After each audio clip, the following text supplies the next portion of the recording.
Welcome, girls. Welcome to a live video with my client, Katie. Now, I really wanted to bring her to the group today to share her story with you because she's super inspiring. This woman has lost 5 stone, had 2 children, and stepped up on stage for the first time only a few months ago and took home 3rd place in her first show. So she's absolutely killed it. And I wanted to bring her on today so she can give you some inspiration, some advice, share her story with you, and hopefully you girls can take something away from it as well. So with that said, Katie, please introduce yourself. Let us know how you got into fitness, when you started your fitness journey, and just give us an insight on your background. Okay, thank you, Emily. Yeah, Katie, I am now 47. Started my fitness journey really about the age of 40. So that dreaded, oh my God, I'm going to be fat and 40. And I was. I was obviously a lot heavier than I am now, 5 stone.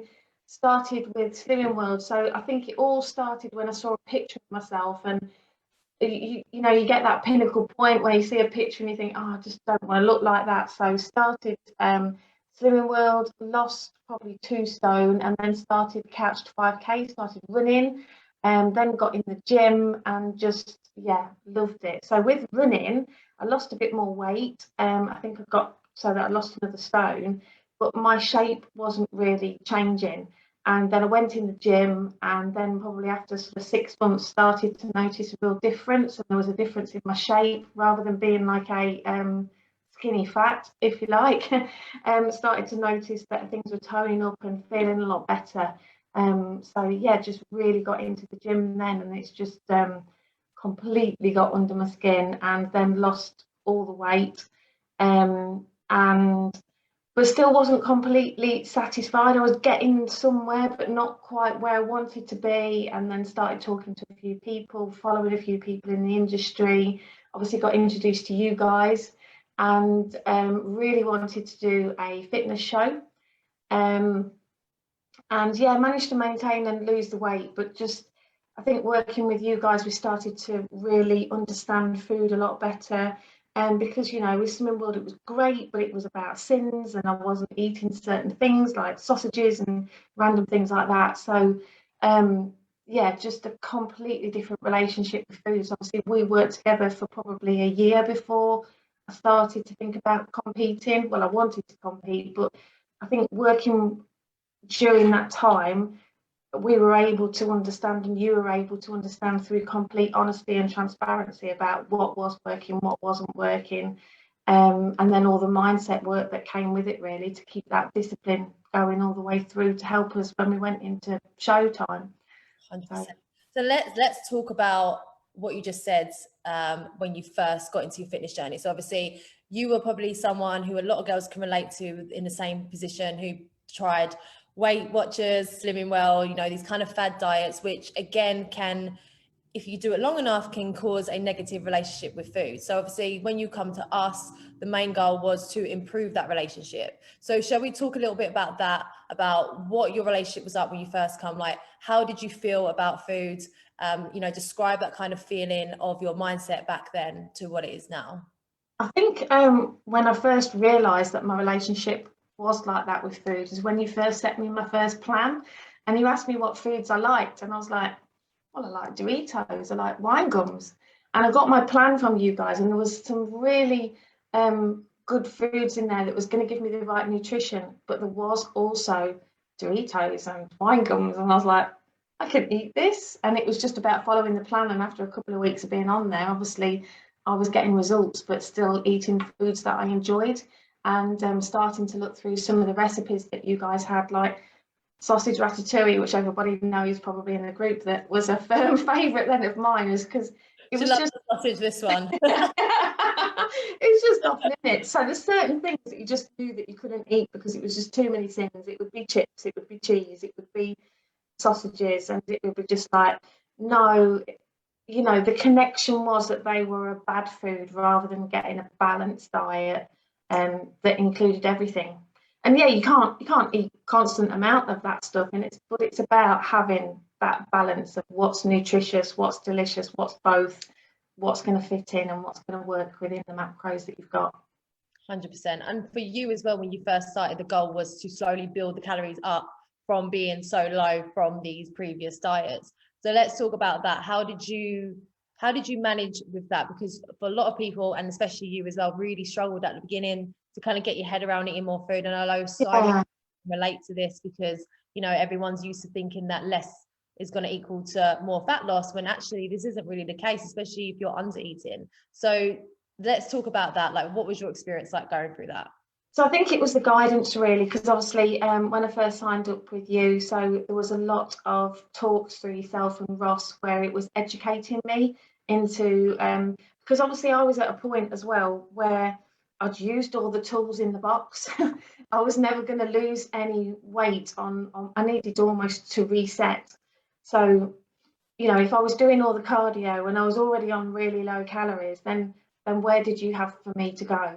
So by introducing and getting me to build, which I've struggled with, because after just losing weight for so long, it's hard to do, then it was through that sort of education with you guys to know that actually you can trust this process. And I only had to look at your Instagram and go, she knows what she's talking about. So just look at her. So I just followed what you said, and it was hard. I do find building harder, but the fact that I was going into the gym and feeling stronger and being able to lift the weights, and you know, that was just a nice place to be feeling that strong and trusting what I was being told, so that when we did come to cutting, everything worked as it was meant to work, because we had tools to use to bring out the box as we needed them.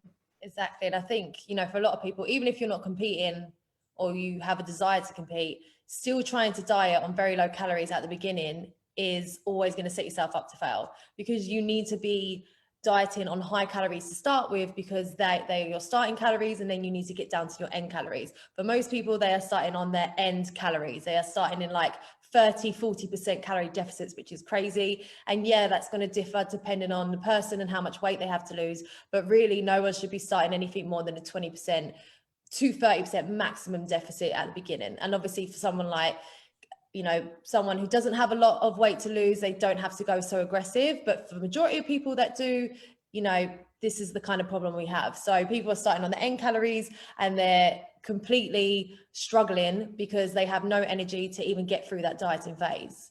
Yeah, and I know some people that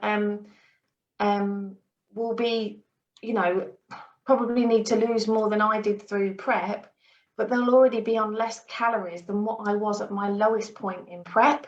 Yeah. And they'll be like, oh, I'm on like 1,000 or 1,200 calories. And I'm like, how are you even surviving on that? Because the ultimate aim for me is to be able to eat a lot of calories, but maintain my weight. Yeah. So if I can get to that point and keep gradually building my calories, what a great place to be, because then I can eat all the food and be that strong. So we get so that we're scared of eating too many calories. And no, the idea is to get your body to a point where it can enjoy the calories and not put on a stack load of weight. 100%. I love that. So I want to kind of go off topic a little bit now and talk more about the fact that you have had 2 children, as you said, you're in your late 40s. And I really want to touch on this because I hear time and time again from many women, I can't lose weight because I've had kids, or I'm too old, and this, that, and the other, where you've literally proved everyone wrong. Yeah, everybody's different and everyone's got different genetics, etc. But with that said, that the results are going to come down to how much skin you have in the game, how committed you are, you know, and how consistent and patient you are as well. So with that said, what advice would you give to someone, you know, who doesn't want to step on stage, but, you know, maybe they're trying to lose weight, but they have a busy work life like yourself, they have kids, maybe some insecurities as well? Like, what advice would you give them? Like, what did you learn from your experience? To be honest with myself, all the time. So if you're not hitting everything consistently, you're not going to get the results, and you just kind of fooling yourself if you think that. Because, you know, if you've got a certain step count to hit, or nutrition macros to hit, or water to hit, or exercise, if you only hit 2 out of those 4 things, 2 days, and then 2 on another 2 days, and by the time you've hit a week, you've actually had 1 consistent day, how can you expect to get results? You just have to do everything consistently every day, not in a horrible world where it's not enjoyable, because it can be enjoyable as long as you follow a plan that the experts are giving you. So as long as you do all of that and you stay consistent, then it's going to work. You're going to get the results. But you can have the balanced life. So we do, like, obviously the 80-20. Well, it's about making sure that through the week you are hitting all those targets, because without that consistency and without the patience and without the... And what about for women out there who are struggling with like appearance? Because Katie put a really inspiring post out on social media the other day, and honestly, it's something that so many women need to hear, because everyone has insecurities about themselves. Everyone's going to have flaws. We're all perfectly imperfect. So with that said, like, how did you kind of overcome that feeling of, you know, what you thought about yourself prior to stage, you know, having some loose skin around your stomach from, you know, pregnancy and things like that, to then seeing yourself in a completely different light post show? Like, what was that kind of like for you? Oh, it's an emotional one. So yeah, I think for me it was just none of us are going to be perfect in our own eyes. You're just your own worst critic. So, but if you look back and you can reflect, so when I look back at the pictures, when I looked literally the day after, I honed in on what I didn't like, instead of going, well, actually, I was brave enough to step on the stage. I had a really great time. I met some really great people. I achieved everything really that I wanted to achieve. And there was so much to be proud of. And she's amazing. This is what makes her amazing. And again, like you said as well, it's understanding the fact that, you know, I've had 2 kids, and most people, you know, have had kids or are going to be thinking about having kids. And for some people, that's quite a scary thought to be able to, you know, their body's going to change. But as you said, it's embracing that you have had kids. You brought life into this world. There's more to life than having a flat stomach or abs. Trust me. I've had them, Katie's had them. They're not great. They don't make you feel great, that's for sure. I like to have a few layers of fat on mine throughout the year, because that's what we're designed to be, right? We're women, we're designed to have more fat than men. We're not designed to be super lean all year round, because it's going to make you miserable. Yeah, it's not living. I think in my head, before I went into prepping for the show, I was like, all I wanted was the perfect figure.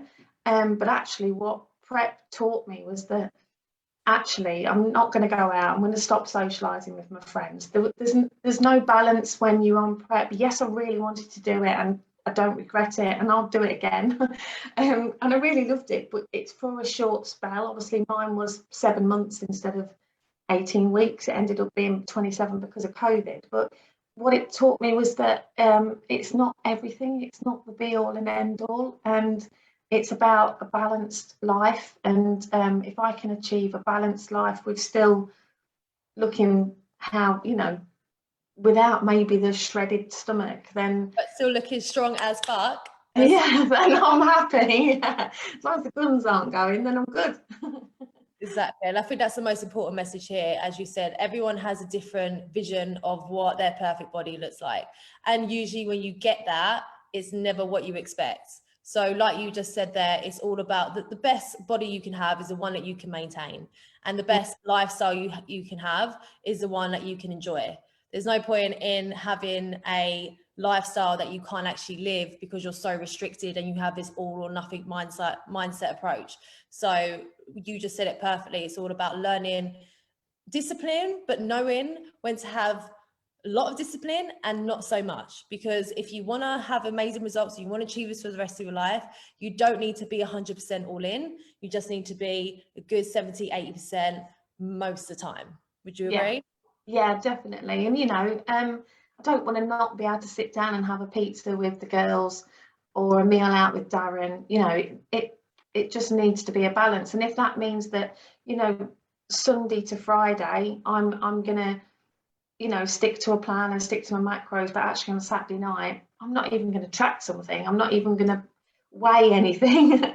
I'm just going to enjoy like a nice meal with my family. Then yeah, that kind of works. I'm happy with that. Thank you so much, Katie, for joining us. You've been absolutely amazing. And girls, if you can relate to Katie's story in any way and you need help, or you feel like now is a time that you want to have support in your journey, then reach out to us because we are always here to help.